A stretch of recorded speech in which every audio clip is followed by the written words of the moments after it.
We're home. And then we aren't. Torn away from our origin, we came across time and space to another world, a lesser world. But in that separation, something painful happened. We were no longer with God in the physical space. Unlike our father Adam alayhi salam, we could no longer feel that same peace. And so we came down. We were torn from him. And in the pain of that separation, we bled.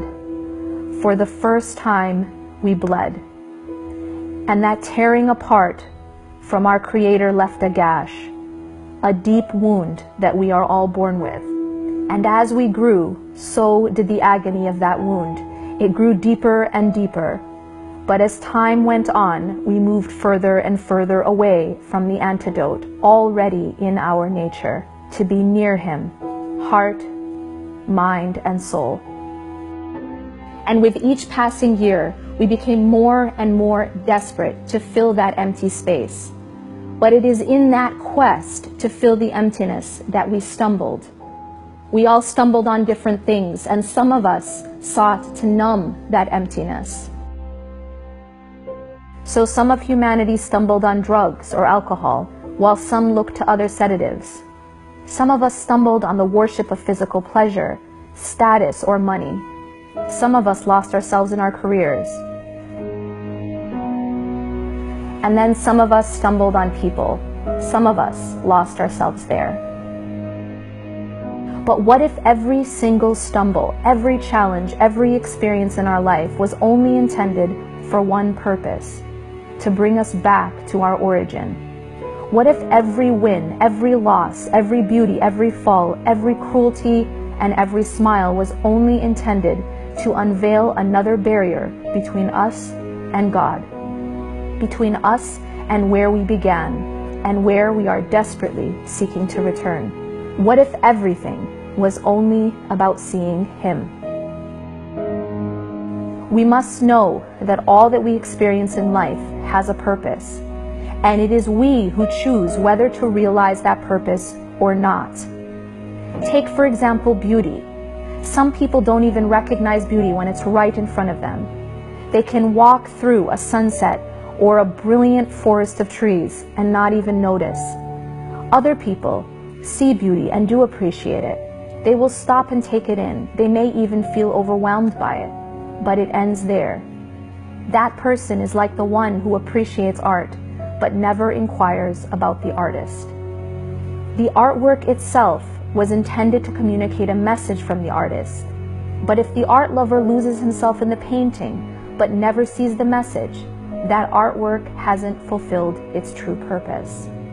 The purpose of the glorious sun, first fallen snows, crescent moon, and breathtaking ocean is not just to decorate this lonely planet. The purpose is far deeper than that.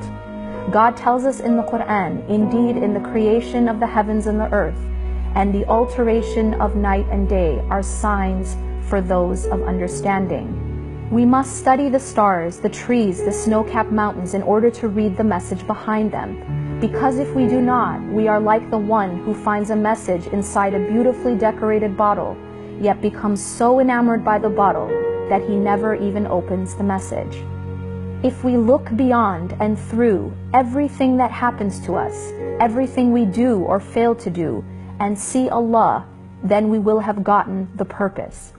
When something happens that you love, be careful not to miss the point. Remember that nothing happens without a reason. Seek it out. Look for the purpose Allah created in what He has given to you. What aspect of His essence is He showing you through it? What does He want from you? Similarly, when something happens that you dislike or that hurts you, be careful not to get lost in the illusion created by pain. Look through it. Find the message in the bottle.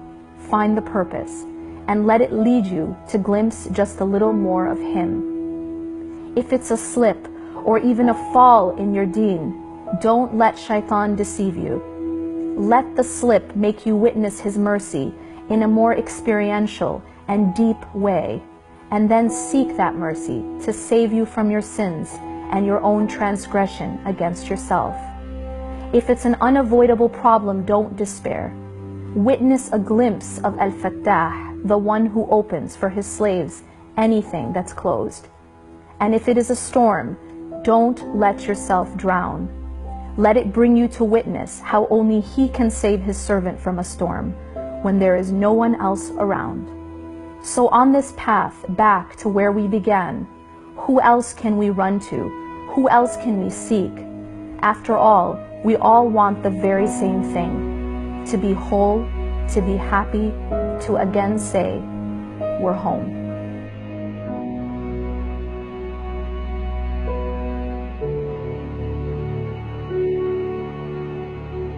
The new edition of Yasmin Mogahed's book, Reclaim Your Heart, is now available on Amazon. Reclaim Your Heart was made available in part through social media by Islamic Relief USA. Sometimes the world begins to look dark, but there's one thing that brings light. Is when you help relieve a person's suffering and make their world brighter. In their darkest days, you sent food, water, and healthcare, warm clothes, and fuel to stay warm. You sent shelter, mattresses, and blankets. You sent relief, hope, and love. Thank you for working together for a better world.